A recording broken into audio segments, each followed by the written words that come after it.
एक बड़ा शहर था। इस शहर में न जाने कितने ही लोग रहते थे।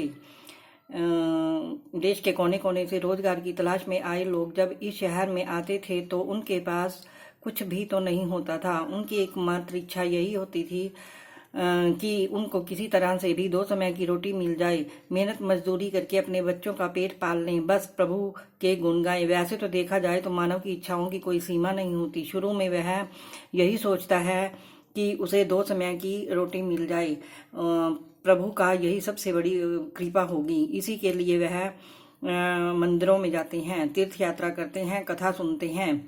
और जब उन्हें 2 समय की रोटी मिलने लगती है तो उनके मन में कुछ और विचार उठने लगते हैं। जैसे उनकी आय बढ़े, उनके पास धन हो, रहने के लिए बढ़िया मकान हो, पहनने के लिए अच्छे कपड़े हो, सवारी के लिए कार हो या स्कूटर ही हो। बस रोटी मिलने के पश्चात उनकी लालसा बढ़ती जाती है। किसी ने ठीक ही कहा है, भूख की एक सीमा है जिसे खाना खाते ही पूरा कर लिया जाता है, परंतु लालसा की तो कोई सीमा नहीं। मानव जीवन की भी एक सीमा है। लाखों करोड़ों के सपने, सुख शांति और मौज मस्ती की आशाओं की लालसा करने वाला इंसान यह भूल जाता है कि यह द्वार उसे मृत्यु की ओर लिए जा रहा है। मानव जीवन इतना बड़ा कहाँ है जिस पर हम भविष्य का इतना बड़ा बोझ ला देते हैं। हम काम, क्रोध, मोह, लोभ और अहंकार में अंधे होकर उस प्रभु महाशक्ति को भी भूल जाते हैं जिसने संसार को जन्म दिया है। जो जीवन देता है वही मृत्यु भी देता है। कलयुग में तो ऐसा ही होता है। पाप की परछाइयां लंबी और गहरी होना शुरू हो जाती हैं। धर्म व्यापार बन जाता है। धर्मी खूब फलते फूलते हैं। इस बड़े शहर में तो धर्म, कर्म और अधर्म अधिक था। इसी शहर के एक मोहल्ले में राधा और गोपाल पति पत्नी के रूप में रहते थे। उनका छोटा सा घर था, यानी घर के नाम पर एक कमरा था। उसी में रसोई, उसी में सोना, उसी में खाना पीना, यही था उनका घर। गोपाल किसी मिल में नौकरी करता था। राधा घर का सारा काम काज करती थी। उसने अपने छोटे से घर को भी इतना साफ सुथरा और सजा रखा था कि मोहल्ले की औरतें भी अक्सर कहती थी, घर की सफाई रखना तो हमारी राधा बहन से सीखे। यह बात तो राधा भी जानती थी कि शहर में अच्छे लोग कम और बुरे अधिक हैं। उसी के अड़ोस पड़ोस में कुछ औरतें ऐसी थी जो दिन भर एक दूसरे की चुगलियां करती रहती थी। दूसरों के घरों में ताक झांक कर उनकी बुराइयां ढूंढना भी तो उनका सबसे पहला काम था। अपने घर की भले ही उनको कोई खबर ना हो, मगर पूरे मोहल्ले की खबर तो उनके पास यूं रहती थी जैसे मोहल्ले की डायरी लिखने का काम प्रभु ने उन्हें सौंप रखा हो। राधा को उनकी यह बातें पसंद नहीं थी। पहले तो उसे घर के काम काज से ही समय नहीं मिल पाता था। दूसरा, पति की सेवा करना उसका धर्म था। पति की लंबी आयु और उन्नति के लिए ईश्वर की उपासना करती। हर मंगलवार को महावीर जी का व्रत अपनी पति की चिरायु के लिए रखती। मोहल्ले की चुगलखोर औरतों को राधा की ये अच्छी आदतें कैसे पसंद आ सकती थी। वे तो यह कहने लगी थी कि राधा में बहुत अकड़ है, जो किसी से बात करना पसंद नहीं करती। शायद इसलिए न कि वह बड़ी सुंदर है, उसे अपनी सुंदरता पर बड़ा गर्व है। उसे यह नहीं पता कि जिस मोहल्ले में रहते हैं वहां सबसे मित्रता करते हैं, उनके साथ मिलकर बैठते हैं। यदि वह ही किसी के सुख दुख बांटने नहीं जाएगी तो कल को इसके पास कौन आएगा। इन सब की बड़ी बहन राम भजनी थी, जो पूरे मोहल्ले को अपनी उंगलियों पर नचाती थी। बहन राम भजनी ने अपनी एक कीर्तन मंडली बना रखी थी जो घर घर में जाकर कीर्तन करती थी। राधा को ऐसी औरतें बिल्कुल पसंद नहीं थी जो कीर्तन करते समय भी एक दूसरे की चुगलियां करती हूँ। यही कारण था कि राधा ने कई बार उनको टोकते हुए कह दिया था, देखो बहन राम भजनी, वैसे तो आपका नाम है राम भजनी, मगर मैं आपसे हाथ जोड़कर प्रार्थना करती हूँ कि पूजा एवं कीर्तन करते समय किसी की चुगली मत किया करो। किसी की बुराई करने से तो अच्छा है आप उस समय में प्रभु का नाम लें।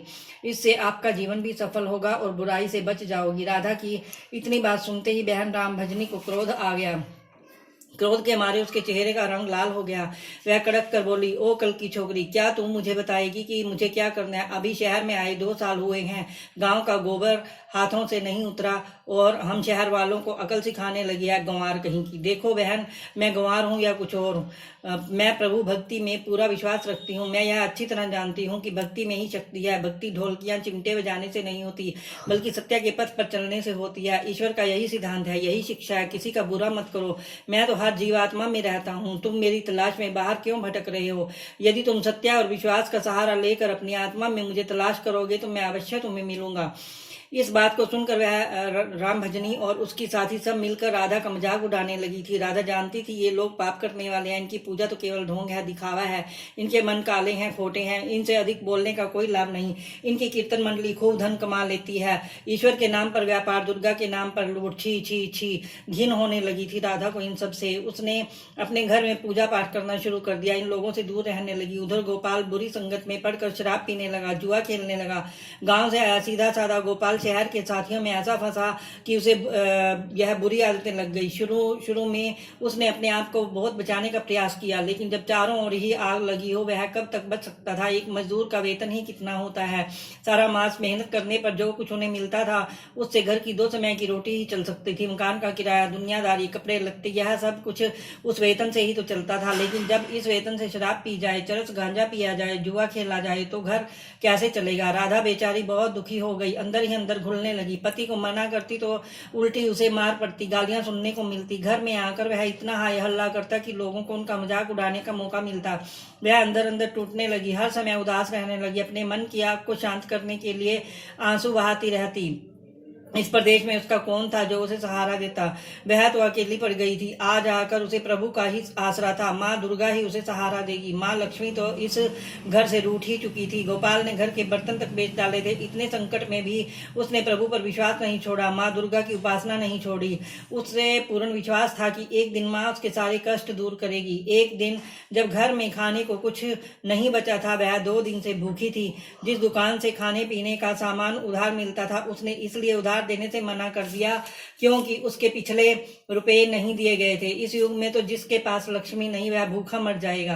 राधा माँ लक्ष्मी के चित्र के आगे हाथ जोड़े बैठी रो रही थी। माँ ने उसकी आंखों से टपकते आंसू देख लिए थे, उसके हृदय के दुख जान लिए थे। राधा रोई जा रही थी, साथ में वह माँ लक्ष्मी का पूजन भी कर रही थी। माँ लक्ष्मी मुझे बचा लो, माँ मुझे बचा लो, देखो मेरे घर की क्या हालत हो गई है। मैं 2 दिन से भूखी हूँ, मेरा पति बिगड़ चुका है। घर में लक्ष्मी जी आप बैठी हैं, परंतु आपका दूसरा स्वरूप जो इस संसार में माया का है वह इस घर में नहीं है। उसके बिना जीवन नहीं। माँ मुझे बचा लो, मुझे बचा लो, माँ मुझे बचा लो।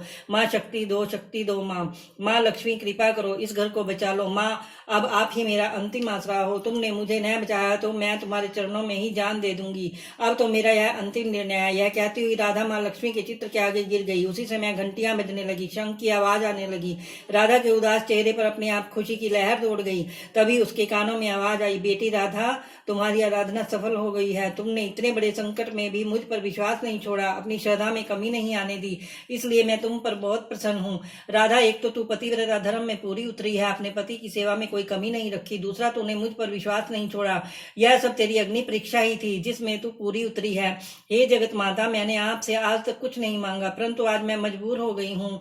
माँ, आज पहली बार आपसे इस घर की खुशियां मांग रही हूँ। माँ, मुझे धनवान बनने की कोई लालसा नहीं, मुझे तो जीने के लिए धन की जरूरत है जिससे हम खाना खा सके। मेरे बिगड़े हुए पति को सुधार दो। माँ, जाओ बेटी, अपने को संभालो। मैं तुम्हारी मनोकामना पूर्ण करने के द्वार खोल रही हूँ। उठो, अपने घर के द्वार खोलो। राधा के अंदर न जाने कहां से अनजानी शक्ति आ गई थी। वह माँ लक्ष्मी के चरणों से उठकर अपने घर के द्वार की ओर गई तो सामने ही एक तिलकधारी ब्राह्मण को खड़े पाया। बेटी राधा, जय माँ लक्ष्मी जी बोलो, जय माँ लक्ष्मी। राधा ने पूरी शक्ति से कहा, देखो बेटी, मैं माँ लक्ष्मी जी के मंदिर का पुजारी हूँ। माँ के आशीर्वाद से यह 2 बोरी आटा और साथ में दालें और घी, यह सब खाने की सामग्री आपके घर पहुंचाने के आदेश हुए हैं। आप धन्य हैं महाराज, आप धन्य हैं। माँ लक्ष्मी के पुजारी होने के नाते मैं आपके चरण छूती हूँ महाराज, और आपसे यह प्रार्थना करती हूँ कि मुझे इस संकट से निकालने का उपाय भी बताएं। देखो बेटी, इस माया रूपी संसार में सुख प्राप्त करने के लिए अपने मन को शुद्ध और आत्मा को पवित्र रखना पड़ता है। माया जी को तिजोरियों में बंद रखने वाले पापी होते हैं। यदि तुम अपने मन की शांति और घर गृहस्थी चलाने के लिए लक्ष्मी जी को प्राप्त करना चाहती हो तो वैभव लक्ष्मी माँ का व्रत करो। इस व्रत के करने से आपकी हर मनोकामना पूर्ण होगी, तुम्हारे सारे संकट दूर हो जाएंगे। लेकिन पुजारी जी, मुझे इस व्रत की विधि तो बता दो। मैं तो माँ की उपासना बचपन से कर रही हूँ, किंतु व्रत की विधि मुझे पता नहीं है। देखो बेटी, लक्ष्मी जी का व्रत बहुत सरल है। इसे वैभव लक्ष्मी व्रत कहा जाता है। जो प्राणी सच्चे मन से इस व्रत को कर लेता है उसकी सारी मनोकामनाएं पूर्ण हो जाती हैं, उसे हर प्रकार के सुख संपत्ति प्राप्त होती है। इस व्रत को विधि पूर्वक करने से इसका फल मिलता है। जो लोग इस व्रत को विधि पूर्वक नहीं करते उन्हें कोई फल तो नहीं मिलता, बल्कि वे अपने मन की शांति खो बैठते हैं। कई पाखंडी और धोखेबाज यह कहते फिरते हैं कि सोने के गहने की हल्दी कुमकुम से पूजा करो, बस व्रत हो गया, परंतु ऐसा है नहीं। कोई भी व्रत जब तक अपनी विधि अनुसार नहीं किया जाता उसका फल शून्य ही तो मिलेगा। यह सब कुछ भी अपने आप पर निर्भर करता है। वैसे घर में यदि सोना हो तो व्रत रखकर उसकी उपासना जरूर करें। माँ लक्ष्मी जी का व्रत शुक्रवार को रखना चाहिए। सुबह उठकर नहा धोकर साफ सुथरे कपड़े पहने और दिन भर माँ का पूजन करें। हर समय मुंह से यही शब्द निकालें, जय लक्ष्मी माँ, जय लक्ष्मी माँ। शाम के समय पूर्व दिशा की ओर मुंह करके आसन पर बैठें और माँ लक्ष्मी जी की मूर्ति या चित्र किसी ऊंचे स्थान पर रख उसके आगे चावलों की ढेरी लगाएं। एक खुली प्लेट में सोने के जेवर रखें। यदि सोने के जेवर न हो तो चांदी से भी काम चलेगा। माँ लक्ष्मी के चरणों में गुलाब के सुर्ख फूल अर्पण करके धूप के साथ साथ देसी घी की ज्योति जगाएं। वैसे तो माँ लक्ष्मी के अनेक रूप हैं, परंतु इन सब की नींव श्री यंत्र है। जो माँ के भक्त श्री यंत्र के दर्शन कर लेते हैं, समझ लो उन्होंने माँ के हर रूप के दर्शन कर लिए।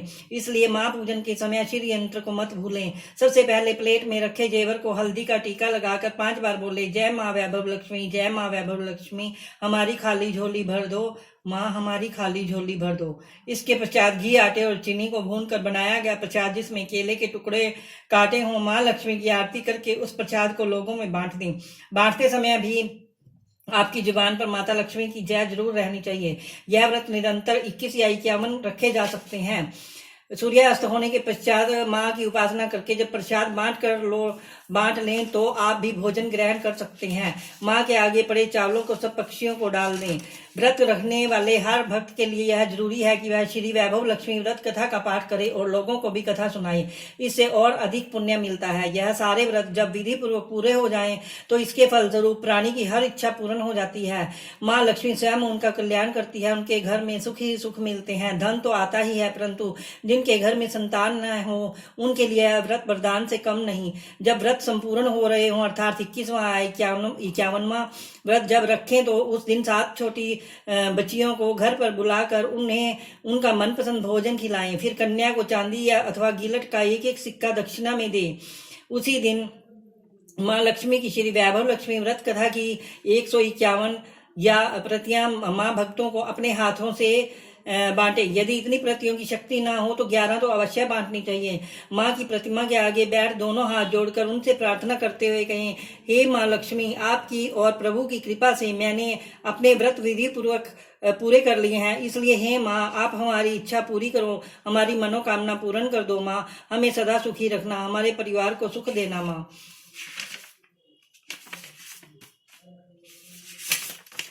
बस बेटी, यही हर प्राणी के लिए कल्याण मार्ग है। तुम भी श्री वैभव लक्ष्मी व्रत करो, तुम्हारा पति भी ठीक हो जाएगा और तुम्हें धन भी मिलेगा। तुम सदा कष्ट मुक्त रहोगी। यह कहते हुए पुजारी जी तो चले गए। राधा ने आटे की बोरियां पड़ोसन की सहायता से अंदर रखवा दी, दालों को भी अंदर रखा। माँ लक्ष्मी की उपासना तो कर ही रही थी, परंतु विधि अनुसार नहीं कर पाती थी। आज माँ लक्ष्मी ने उसकी हालत देखकर जो उसकी सहायता की है उसे वह कैसे भूल सकेगी। सहसा उसे ध्यान आया, कल ही शुक्रवार है, मैं कल से ही माँ लक्ष्मी जी के 21 व्रत आरंभ करूंगी। दूसरे ही दिन से राधा ने शुक्रवार की व्रत कथा आरंभ कर दी और साथ ही माँ का व्रत रखा। सारा दिन माँ की आरती करती रही। फिर उसने रात्रि के समय श्री वैभव लक्ष्मी व्रत कथा का पाठ करके घर आए पति के चरण छूकर उसे प्रसाद खिलाया। तो उसके पति ने उसे प्यार से सीने से लगाकर कहा, मेरी राधा, तुम तो सचमुच देवी ही लग रही हो। मैं ही पापी था जो आज तक देवता न बनकर राक्षस बना रहा, लेकिन आज मेरी आंखें खुल गई। अब मुझे अपनी भूल का एहसास हो रहा है। मैं आज माँ लक्ष्मी के चरणों में बैठकर यह प्रतिज्ञा करता हूँ कि मैं कभी भी शराब नहीं पीऊंगा, न कभी जुआ खेलूंगा, न ही गंदे और बुरे लोगों की संगत में बैठूंगा। मैं तुम्हें कभी दुख नहीं दूंगा। मेरे देवता, मेरे प्राणनाथ, माँ लक्ष्मी की कृपा से आप सुधर गए तो मुझे संसार के सारे खजाने मिल गए। आज मैं कितनी खुश हूँ। माँ ने मेरा उजड़ा घर बसा दिया, मेरा सुहाग मुझे मिल गया। अब मैं 21 व्रत पूर्ण करके श्री वैभव लक्ष्मी व्रत की 51 प्रतियां लक्ष्मी भक्तों को बांटूंगी, ताकि उनका भी मेरी ही भांति कल्याण हो जाए। गोपाल ने अपनी पत्नी का हाथ पकड़कर उसे चूमते हुए कहा, देखो राधा, जिस माँ लक्ष्मी ने मुझे पाप के संसार से निकाल दिया है, मैं भी उनके 21 व्रत रखूंगा, सदा घर में उनकी पूजा करता रहूंगा। राधा ने अपने पति के चरणों में अपना सिर रखते हुए कहा, मेरे देवता, आज मैं बहुत प्रसन्न हूँ, बहुत ही प्रसन्न। माँ लक्ष्मी की कृपा से मुझे आज नया जीवन मिला। जय माँ वैभव लक्ष्मी।